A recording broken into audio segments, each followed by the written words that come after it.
Office તમારી બધી awards થી ભરી દીધેલી છે. કયા કયા એવોર્ડ્સ તમને મળેલા છે?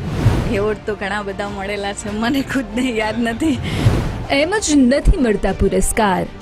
પુરુષાર્થ વિના બધું છે બેકાર. હોય પ્રકૃતિના જતનની જીત કે પછી જન માટે જીવી જાણવાની જીત. તરસ્યાની તરસ જે બુઝાવી જાણે અને ભૂખ્યાની ભૂખ ઠારી જે જાણે. ત્યારે જ તો મળે દિવ્યાંગોની દુઆ, બાળકોનો લાડ અને વડીલોના આશીર્વાદ એક સમાન. શિક્ષા અભિગમથી બંધાયો જ્યાં સેવાનો સેતુ, જિજ્ઞાબેનના કર્મ પાછળ રહ્યો હંમેશા કરુણાનો હેતુ. જનમંગલ સેવા ચેરિટેબલ ટ્રસ્ટના ટ્રસ્ટી છે જિજ્ઞાબેન શેઠ, એ સ્ટુડિયોના મહેમાન બન્યા છે. વેલકમ બેન આપને. પહેલાં તો રોડ ઉપર ઉતરીને એ પણ જરૂરિયાતમંદ લોકોને આપ મદદ કરો છો. નાનપણથી જ મારા ઘરમાં હું આ બધી સેવાકીય પ્રવૃત્તિ જોતી હતી મમ્મી પપ્પાની. કેવી રીતે આની શરૂઆત? કારણ કે નાનકડી શરૂઆત આજે તો આટલું મોટું વટવૃક્ષ બની ગયું. 2004ની સાલમાં મેં એક કોમ્પ્યુટર ઉપર શરૂઆત કરી હતી છોકરાઓને શીખવાડવાની. ફંડ માટે કેવી કેવી તકલીફો પડી શરૂઆતમાં? શરૂઆતમાં તો વધારે તકલીફ પડી. અત્યારના સમયમાં પૈસાની ભાગદોડમાં છે, પૈસા કમાય છે અને જિજ્ઞાબેન દુઆઓ કમાય છે. તમને કોઈ ફંડ રેઝ કરે છે તો એ સમાજ સેવા માટે કરે છે. સાચી વાત. અને લોકો અય્યાસી ભોગવી રહ્યા છે, લોકો ફેમસ થવા માટે આવું બધું કરે છે. એવા લોકોને તમે શું મેસેજ આપશો? જે કંઈ લોકો ફંડ આપે છે એ તમારા કામને જોઈને આપે છે અને કામ માટે જ ફંડ આપે છે, તો તમે એનો સારો ઉપયોગ કરો. खुद ही संघर्ष करना सीख लो, क्योंकि सहारे कितने भी ભરોસેમંદ ક્યો ન હો એક દિન સાથ છોડ હી દેતે હૈ. દરેક વ્યક્તિ પોતપોતાના જીવનમાં પોતપોતાના ક્ષેત્રમાં અલગ અલગ રીતે સંઘર્ષ એટલે કે સ્ટ્રગલ કરતા હોય છે. પણ આજે સ્ટુડિયોમાં મહેમાન બન્યા છે એક એવા વ્યક્તિ કે એમણે સંઘર્ષ તો કર્યો છે, પણ પોતાના કરતાં બીજા લોકોનું જીવન ધોરણ કેવી રીતે બદલી શકાય, એ લોકોને કેવી રીતે બહાર લાવી શકાય, એમને એમની જીવનની નવી દિશા આપી શકાય, એના માટેનો આ સંઘર્ષ છે. અને આપણે વાત કરી રહ્યા છીએ જનમંગલ સેવા ચેરિટેબલ ટ્રસ્ટના ટ્રસ્ટી છે જિજ્ઞાબેન શેઠ, એ સ્ટુડિયોના મહેમાન બન્યા છે. વેલકમ બેન આપને. પહેલાં તો અમે જ્યારે તમારા વિશે હું વાંચતો હતો, એટલા બધા સમાજના કામો તમે કર્યા છે, એટલે અમને પણ આનંદ થાય આપની સાથે સંવાદ કરતા. આ પ્રેરણા આપને ક્યાંથી મળી? મતલબ એવું તો માઇન્ડમાં શું આવ્યું? કારણ કે આ ઉંમર એવી છે કે લોકો લક્ઝુરિયસ લાઈફ જીવવાના સ્વપ્ન સેવતા હોય અને તમે સમાજ સેવા કરો છો, રોડ ઉપર ઉતરીને એ પણ જરૂરિયાતમંદ લોકોને આપ મદદ કરો છો. એકચ્યુઅલી નાનપણથી જ મારા ઘરમાં હું આ બધી સેવાકીય પ્રવૃત્તિ જોતી હતી મમ્મી પપ્પાની, તો એમાંથી જ મને પ્રેરણા મળતી. અને પછી ધીમે ધીમે આપણો જે વિસ્તાર પછાત છે, તો મને એમ થયું કે હું અહીંયા જ છું તો આપણા વિસ્તાર માટે કેમ કામ ના કરું અને લોકોને કંઈક ઉપયોગી બનું. એ તો મમ્મી પપ્પાની પ્રેરણાથી જ હું આજે આગળ વધી છું. અચ્છા, શરૂઆત થઈ એટલે સૌથી પહેલા તમે શું કામ કર્યું હતું? કેવી રીતે આની શરૂઆત? કારણ કે નાનકડી શરૂઆત આજે તો આટલું મોટું વટવૃક્ષ બની ગયું. અને એ વખતે કેવી પરિસ્થિતિનો સામનો કરવો પડતો હતો? એટલે જ્યારે હું ભણતી હતી ત્યારે અમારે અપડાઉન કરીને ભણવું પડતું હતું કે અહીંયા 10 ધોરણ સુધી હતું, પછી 11-12 કરો કે કોલેજ કરો, કોઈ પણ જગ્યાએ અમારે અપડાઉન કરીને ભણવું પડતું. કોઈ પણ નાના ક્લાસ કરવા હોય તો પણ અપડાઉન કરવું પડે. એ પછી મારા મેરેજ થયા તો મેં એવું વિચાર્યું કે મારા મમ્મી પપ્પા તો મને એમને ભણાવી, અપડાઉન પણ કરાવ્યું, પણ બધાના મમ્મી પપ્પા નથી કરાવતા, કારણ કે ગામડાની જે મેન્ટાલિટી છે તો એ પ્રમાણે એ છોકરીઓને બહાર અપડાઉન કરવા મોકલતા નહીં. તો પછી મને એવો વિચાર આવ્યો કે ચલો મને મારી જોડે જે કંઈ કોમ્પ્યુટરનું જ્ઞાન છે તો એ હું અહીંના છોકરાઓને આપું, તો લોકો થોડું કોમ્પ્યુટર સાથે જોડાઈ શકે અને આગળ વધી શકે. તો 2004ની સાલમાં મેં એક કોમ્પ્યુટર ઉપર શરૂઆત કરી હતી છોકરાઓને શીખવાડવાની. જે પહેલાં સોસાયટીના 5-6 છોકરાઓ આવતા, પછી 10, 15, 25 એવી રીતે સંખ્યા વધતી ગઈ અને લગભગ અત્યાર સુધીમાં તો 26,000 ઉપર વિદ્યાર્થી ભણીને ગયા છે. ઓહો. અને આપ ભણાવવા સિવાય પણ બીજી ઘણી બધી સેવા કરો છો. શું શું સેવા કરો છો? એમાં સેવાકીય પ્રવૃત્તિમાં તો એજ્યુકેશનનું તો અમે વધારે ભાર આપીએ છીએ. બીજું અમારા ત્યાં સીવણ ક્લાસ ચાલે છે, તો જે બહેનો ઘરે બેઠા છે જેમને કંઈક કરવું છે કે આપણે પગ પર થઈ શકીએ, કે અમે પોતે આત્મનિર્ભર બની શકીએ, એવું બેન તમે કંઈક કરો તો અમે સીવણ ક્લાસ ચાલુ કર્યા છે. તો સીવણ ક્લાસમાં અમે 30 જણની બેચો લઈએ છીએ. એમાં 3 મહિનાની તાલીમ આપીએ છીએ. 3 મહિનામાં એ બેન કમ્પ્લીટ થઈ જાય છે. એમને કમ્પ્લીટ સીવતા ફાવી જાય પછી અમે એમની એક્ઝામ લઈએ છીએ અને સર્ટિફિકેટ આપી અને એમને સંચો ભેટ આપીએ છીએ, જેથી એ પોતે ઘરે કંઈક કામ કરી શકે અને પોતાના કુટુંબનું પણ ગુજરાન ચલાવી શકે. કારણ કે બધા એટલા કેપેબલ પણ નથી હોતા કે એક માણસ કમાય ને બધું પૂરું થાય. ઘણી એવી બહેનો પણ છે કે જે વિધવા છે, બિચારી કોઈ બીજો સ્કોપ નથી કામનો, તો આના ઉપર પણ પોતાની આજીવિકા ચલાવતી હોય છે. આપણે વાતચીત કરતા હતા કે તમારી સાથે તો ઘણી બધી બહેનો જોડાયેલી છે. કેટલી બધી બહેનો છે? આ બાજુની આ વિસ્તારની લગભગ 450 બહેનો અમારી સાથે જોડાયેલી છે. જ્યારે અમદાવાદમાં હું અવારનવાર થોડા એવા કામો આપતી હતી કે સાબુઓ બનાવવા, હેર ઓઇલ બનાવવું, પછી શેમ્પૂ છે, મોબાઈલના મોતી કવરો છે, આ બધું અમે અમારી સંસ્થા દ્વારા બહેનોને કામ આપવામાં આવે છે. પહેલાં એની તાલીમ આપવામાં આવે. તાલીમ આપ્યા પછી એ જ વસ્તુ અમે પાછી લઈ લઈએ અને બેનને મહેનતાણું આપીએ અને પછી અમે જુદા જુદા એક્ઝિબિશનમાં મૂકીએ, એના સ્ટોલ કરીએ, USA મોકલાવીએ છીએ. અમારો માલ ત્યાં પણ જાય છે. તો આવી રીતે બહેનોને આજીવિકા પ્રાપ્ત થાય છે. સંખેશ્વરની આજુબાજુના લગભગ 450 બહેનો જોડાયેલી છે અને અમદાવાદ વિસ્તારની 1000 બહેનો મારી સાથે જોડાયેલી છે. તમે હમણાં વાતચીત કરી કે 1-2 બહેનો તમારી પાસેથી ભણીને અત્યારે આઉટ ઓફ કન્ટ્રીમાં પણ છે. હા છે. એટલે ક્યાં ક્યાં છે એ બહેનો? અમારે રિંકુ જે હતી, રિંકુ રામી કરીને, એને મારા ત્યાં PGDCA નો કોર્સ કરેલો એ દીકરીએ, અને એ પછી એને 3 વર્ષ મારા ત્યાં જ જોબ કરી. એને જનમંગલમાં પણ એને સારો સપોર્ટ કર્યો છે. એને સારી એવી સેવા પણ આપી છે કે દરેક દીકરી અહીંયા જે શીખવા આવે છે એને સેવાનો ભાવ તો થાય જ છે, કારણ કે જોઈને કંઈ ને કંઈ પ્રેરણા તો મળતી જ હોય છે. તો એ પછી એને અત્યારે એ જર્મનીમાં છે અને જર્મનીમાં પણ સારી એવી જોબ પર કામ કરે છે. પણ એક વસ્તુ છે બેન કે ઘણા બધા લોકો આ રીતે સમાજ સેવા કરતા હોય છે અને ફાઇનાન્સ વગર તો આ પોસિબલ નથી. તમે જાતે જ એક શરૂઆત કરી, તો કોઈ માણસ મતલબ જાતે આ શરૂઆત કરવી, આમાં બીજા જો લોકો જોડાય તો આપને પણ સેવા કરવાનો વધારે આનંદ થાય. ફંડ માટે કેવી કેવી તકલીફો પડી શરૂઆતમાં? શરૂઆતમાં તો વધારે તકલીફ પડી. પહેલાં તો નોમિનો ફીમાં આપણે ચલાવતા હતા કે કેવી કે 100 રૂપિયા ફી કે એવી રીતે એ લોકોને કોર્સ કરાવતા હતા. એ પછી મેં એક બેન આવેલા મારા ત્યાં અને એનો એને CCC નો કોર્સ કરવો હતો એમના બાબાને. એ બેન માંડ એ પગથિયા ચડ્યા અને પછી એ સાડીની અંદર એમને છેડામાં નોટો વાળેલી. તો મને આવીને કે બેન ગમે તે કરો પણ મારા છોકરાને તમે ભણાવો અને એને આગળ લાવો. તો આમ એકદમ ધ્રુસકે રોવા માંડ્યા. હું આ દ્રશ્ય જોઈ રહી હતી કે આ શું કરે છે આમ આવી રીતે. પછી એમને મને કીધું કે મારી જોડે જે કંઈ પૈસા ભેગા કર્યા છે ને હું લઈને આવીશું, પણ એને આગળ વધારો તમે. અને એ સાડીનો છેડામાંથી એને 10ની નોટો, એ પણ ફાટેલી તૂટેલી 20 રૂપિયાની નોટ, એવી નોટો હતી. મને જોઈને જ મને ખુદને આંખમાં પાણી આવી ગયા કે કેટલા લોકોની આવી પરિસ્થિતિ હોય છે કે જે લોકો ફી નથી ભરી શકતા બિચારા. તો એવા લોકો પછી મેં એ દિવસે જ રાત્રે મને આખો વિચાર જ આવ્યો કે આ માટે મારે કંઈક કરવું જ પડશે મારા એરિયા માટે. એ પછી મેં દીકરા દીકરીઓને દત્તક લેવાનું ચાલુ કર્યું કે જે લોકો ફી ભરવા કેપેબલ નથી. તો હું જુદા જુદા ગામડામાં ફરું છું અને સર્વે કરું છું કે કોને ભણવું છે, કઈ રીતે આગળ વધવું છે, કોને જોબ કરવી છે. તો એવા દીકરા દીકરીઓને હું દત્તક લઉં છું, એમને ભણાવું છું અને પછી જોબ પ્લેસમેન્ટ આપું છું. Very nice. તો અમદાવાદમાં પણ તમે સારી એવી સેવા આપો છો. ત્યાં પણ તમે અમદાવાદમાં ક્યારથી શરૂ કર્યું આપે? અમદાવાદમાં લગભગ 1 વર્ષ થઈ ગયું. 1 વર્ષથી આ કામ તો ચાલતું હતું પણ બહેનો માટેનું ચાલતું હતું. હવે તો અમારી ઓફિસ પણ ત્યાં થઈ ગઈ છે, ધણીધર 4 રસ્તા. પછી જ્યારે તમે આવા બધા બહેનોને મળો, આ તો તમે આવો એક કિસ્સો કીધો, તો તમારી પાસે તો ગજબની સ્ટોરીઝ બધી આવતી હશે કે આપણે પોતે પણ ભાવુક થઈ જઈએ. એવો તમારો કોઈ પર્સનલ એક્સપિરિયન્સ છે કે આટલા બધા લોકોમાં કોઈ એવા લોકો મળ્યા હોય કે જે તમારા દિલની અંદર બહુ ઊંડી છાપ છોડીને ગયા હોય? હા, અહીંયા એક બાજુનું ગામ છે, ત્યાં લગભગ એક માજી 80 વર્ષની આસપાસના છે અને એમનો દીકરો છે એ માનસિક અસ્વસ્થ છે. તો એને કોઈ રીતનું ભાન જ નથી. હવે એ એની મમ્મીને પણ મારે છે અને ઘરમાં હું જ્યારે એના ઘરે ગઈ ને ત્યારે એમના ઘરમાં કહેવાય ને લોટ પણ નહોતો. એટલે મને આમ એમ થઈ ગયું કે આ તો જબરજસ્ત પરિસ્થિતિ આવી રીતની કહેવાય. એટલે પછી ત્યાંની ત્યાં મેં રાશન કીટ મંગાવી, એમને આપી, અને પાછું મેં કીધું કે દર મહિને હું તમને રાશન કીટ પહોંચાડીશ. એ બા એટલા ગદગદ થઈ ગયા અને એટલા બધા આશીર્વાદ આપ્યા કે આવા તો ઘણા બધા કિસ્સા છે કે જે આપણાથી જોઈ પણ નથી શકાતા.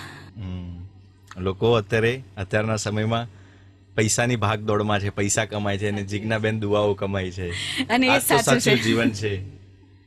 શું વિઝન છે તમારું આગળના સમયમાં? બસ મારા એરિયાના જે દીકરા દીકરી છે એમને આગળ લાવવા છે, અને બીજું જે સોશિયલ એક્ટિવિટી છે તો એમાં હું કઈ રીતે લોકોને મદદરૂપ થઈ શકું, બસ એ આગળ વિચારી રહી છું. તમારે આ સેવાકીય કાર્યમાં કોઈ આના સિવાય કોઈ સ્ટ્રગલ કરવું પડ્યું? કોઈ એવું કીધું હોય કે ભાઈ આ કરો પણ સાઈડમાં નોકરી પણ કરો, કંઈક કરો? જો આમાં એવું છે કે જ્યારે આપણે કામ કરતા હોય ને ત્યારે બધાના અલગ અલગ મંતવ્યો હોય. એ આપણને કહેતા હોય કે તમે આ કર્યું હોત તો સારું હતું બેન, આવી રીતે કરવું જોઈએ.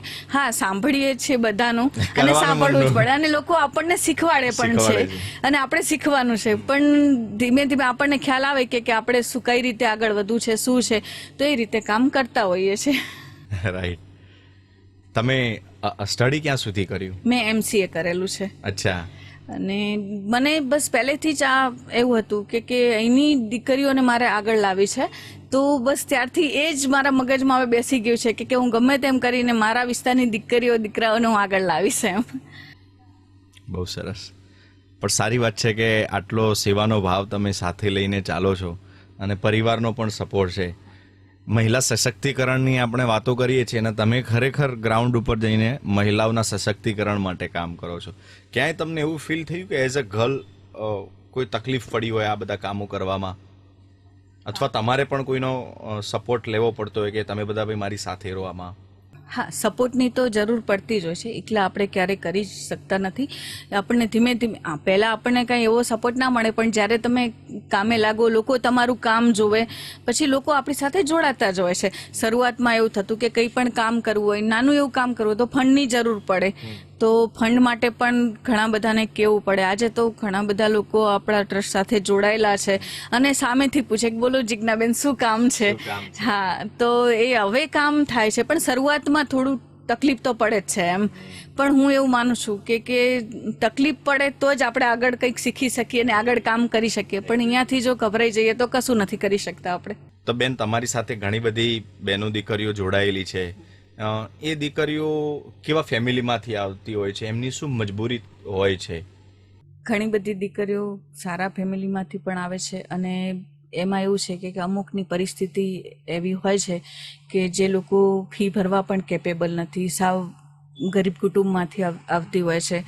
તો એવી દીકરીઓને આપણે સપોર્ટ કરવો જ જોઈએ કે જેને કંઈક કરવું છે. હું અત્યારે માર્ક કરું છું કે દીકરાઓ કરતાં દીકરીઓને કંઈક કામ કરવાની ઈચ્છા વધારે વ્યક્ત કરતી હોય છે. કે અને આવીને આપણી ઓફિસે કે મેડમ આ કોર્સ શીખી લો, મને કંઈ પણ નોકરી અપાવજો ને, કંઈ કરજો ને, તો અમે આગળ કામ કરી શકીએ, અમારા કુટુંબને હેલ્પ કરી શકીએ. આવું દીકરીઓની ભાવના જોઉં છું ને ત્યારે એમના ઉપર બહુ લાગણી થાય છે. કે અત્યારે ઘણીવાર કેવું થાય છે જીજ્ઞાબેન કે આપણે સમાજ સેવા અને કોઈ પણ સારું કાર્ય જે માણસ કરતા હોય તો બાય ડિફોલ્ટ એને નિંદા થતી હોય.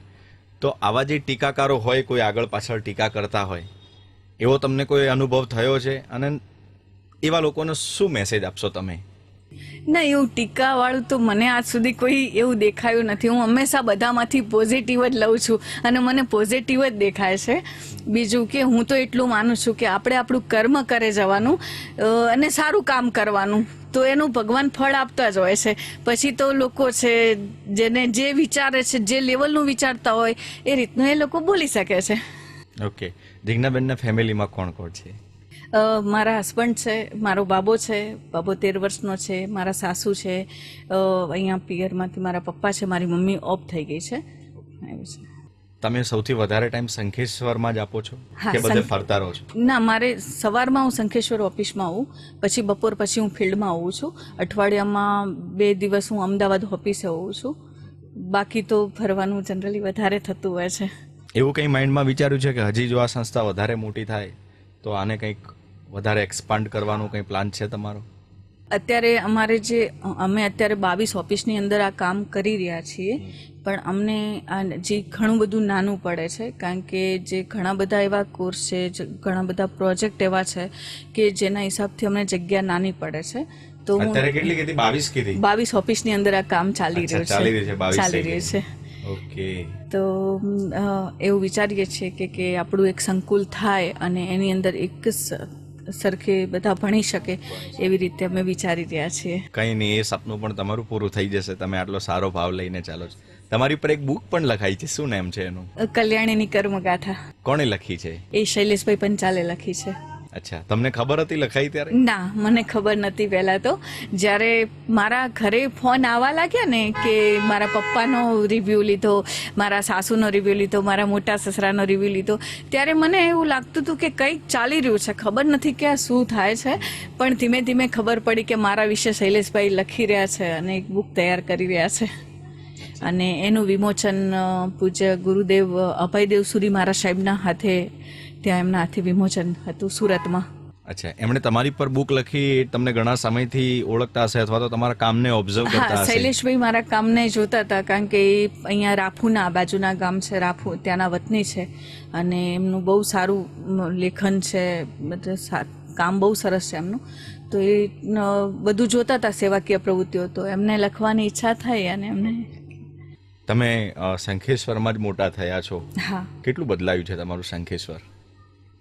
શંખેશ્વરમાં ધીમે ધીમે બધું પરિવર્તન આવે છે. ધીમે પહેલાં આટલું બધું હતું નહીં. જ્યારે હું નાની હતી જોતી હતી, ધીમે ધીમે જેમ જેમ સમય જાય છે લોકોની. જૈન સમાજ માટે પણ એક તીર્થકર જેવું છે, ઘણા બધા લોકો આવતા હશે. મોટું તીર્થ છે શંખેશ્વર, અને ઘણા બધા લોકો અહીંયા આવે છે, દાદાના દર્શન કરે છે, પૂજા સેવા કરવા આવે છે. અને આ તો પવિત્ર ભૂમિ છે શંખેશ્વર. અને દાદાના વાઇબ્રેશન જ એવા છે કે તમારું કોઈ પણ કામ અટકતું જ નથી, એ થઈ જ જાય છે. રાઈટ બેન, એક પ્રશ્ન એવો છે કે હવે ઘણા બધા લોકો સમાજ સેવા કરે છે, અને સમાજ સેવાના નામે છે ને એ લોકો પોતાનો કરી લે છે એમ. તો એ જ્યારે તમે ખરેખર સમાજ સેવા કરો છો, તમને કોઈ ફંડ રેઝ કરે છે, તો એ સમાજ સેવા માટે કરે છે. સાચી વાત. અને લોકો અય્યાસી ભોગવી રહ્યા છે સોશિયલ મીડિયા. અને હવે કેવું થઈ ગયું કે સમાજ સેવા કરવી એટલે એક લોકો ફેમસ થવા માટે આવું બધું કરે છે. એવા લોકોને તમે શું મેસેજ આપશો? હું એવું કહેવા માંગીશ કે જે કંઈ લોકો ફંડ આપે છે એ તમારા કામને જોઈને આપે છે, અને કામ માટે જ ફંડ આપે છે. તો તમે એનો સારો ઉપયોગ કરો અને લોકોની દુઆ લો. આ એક તમને ભગવાને માધ્યમ બનાવ્યા છે કે તમે કંઈક સારું કામ કરી શકો, તો પછી આ વિશે તો વિચારવાનું આવતું જ નથી એમ. રાઈટ. હવે તમારી ઓફિસમાં બેઠા હતા તો આખી ઓફિસ તમારી બધી એવોર્ડ્સથી ભરી દીધેલી છે. કયા કયા એવોર્ડ્સ તમને મળેલા છે? એવોર્ડ તો ઘણા બધા મળેલા છે, મને ખુદને યાદ નથી. પણ અટલ એવોર્ડ મળેલો છે, ગાંધી મિત્ર એવોર્ડ મળેલો છે, જે અમિતભાઈ શાહના હાથે મળેલો છે. દિલ્હીમાં પણ એવોર્ડ મળેલા છે. થાઈલેન્ડમાં પણ મને ગ્લોબલ એવોર્ડ મળેલો છે. તો જીજ્ઞાબેનને એવું થાય છે કે આ હું સમાજ સેવા કરું છું, આટલા બધા લોકો મારી સાથે જોડાયેલા છે, તો પોતાની લાઈફ ને તમે માનો છો કે આ જ તમારું જીવન છે? પણ વધારે તો આમાં જ આનંદ આવે છે મને. રાઈટ. શરૂઆતમાં તમે એકલા જ હતા, અત્યારે તમારી સાથે કેટલા લોકો જોડાયા છે? ઘણા બધા લોકો જોડાયા છે. બોમ્બે છે, બેંગ્લોર છે, મદ્રાસ છે, યુએસ છે, ઓસ્ટ્રેલિયા છે, જર્મની છે, બેલ્જિયમ છે. આ બધા લોકો જોડાયેલા જ છે મારી સાથે. અને સામેથી પૂછે છે કે જીજ્ઞાબેન બોલો શું કામ છે એમ. એટલે તમે જ્યારે ક્લિયર કામ બતાવો ત્યારે લોકો તમારી સાથે જોડાતા જ હોય છે. 100%.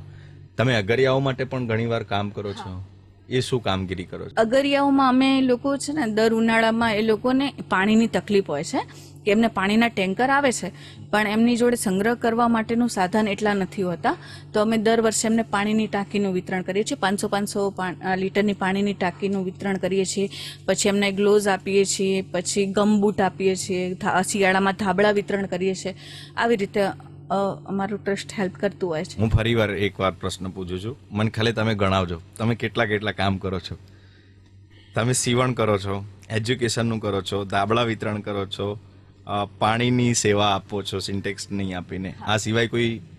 પછી અમે મેડિકલ કેમ્પ પણ કરીએ. હા, એ પણ કરીએ છીએ. દીકરીઓને પણ દત્તક લીધી? હા, દીકરા દીકરીઓને દત્તક લઈએ છીએ, એકલી દીકરીઓને, દીકરાઓને પણ લઈએ છીએ. અચ્છા, પછી ક્યાં સુધી એમને ભણાવવાના? એમને જે કોર્સ કરવો હોય એ કોર્સ આગળ કરાવી અને પછી એમને સીધું જોબ પ્લેસમેન્ટ કરાવવાનું. એ પણ અદાણી સાથે મારું ટાઈઅપ છે. ઓકે, બહુ સરસ. બહુ મજા આવી આપની સાથે સંવાદ કરીને. જિજ્ઞાબેન કહેતા હતા કે આ બધું કેમેરાની સામે બોલવું અઘરું છે, પણ આપણી પણ એક ડ્યુટી છે કે એ જો આટલી સારી સેવા કરે છે તો આપણે એમને ધરાર કેમેરાની સામે લાઈન બેસાડવાના છે. અને અમે પણ પ્રાર્થના કરીએ કે તમારી જે એનર્જી છે એટલે એનાથી ડબલ એનર્જીથી તમે કામ કરો. અને જ્યારે અમે ફરીથી તમારી સાથે ક્યારેક આ વિસ્તારમાં આવશું વિઝિટ કરવા, તો જે લોકો જોડાયેલા હશે એના કરતાં પણ વધારે લોકો તમારી સાથે જોડાશે. તો જિજ્ઞાબેન શેઠ સાથે આપણે સ્ટુડિયો ઓન વ્હીલ્સમાં ચર્ચા કરી અને ખૂબ પોઝિટિવ ચર્ચા રહી. સમાજ સેવાનો ભાવ રહ્યો આખા સંવાદમાં. Keep watching Gujarat first. કોઈ નવા ગેસ્ટ સાથે ફરીથી મળીશું. Thank you.